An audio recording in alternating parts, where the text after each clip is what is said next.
আব্বা এই মেয়েটাকে আমি আমার জীবনে চাইতে বেশি ভালোবাসি, তাই তোমার ঘরের পুত্রবধূ করতে চাই। হবে গুদমানি বেটা, গেজা মেজা খাই নাকি তুই?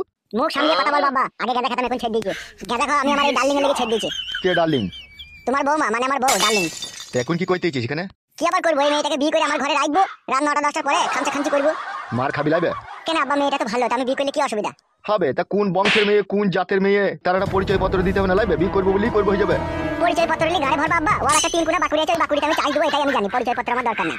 এগুলো কোনো কথার মধ্যে পড়ে লাইবে? অজলার মা তুমি কি বলছো? ও যা বলছি কি ঠিক বলছে?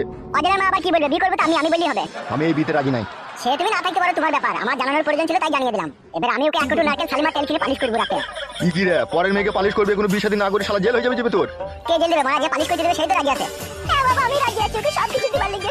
শালা চরিত্রহীন বউ মারে, বিয়ে না হয়ে করতে দেবে বলছে আমার ছেলেকে। তাহলে মেয়েটা আমাকে কত ভালোবাসে বুঝতে পারছো তো আব্বা? তাহলে এই মেয়েকে আমি কি করে ছেড়ে দিই বলো? যা ভালো বুঝবি কর, কিন্তু আমার বাড়িতে হবে না এইসব নোংরা।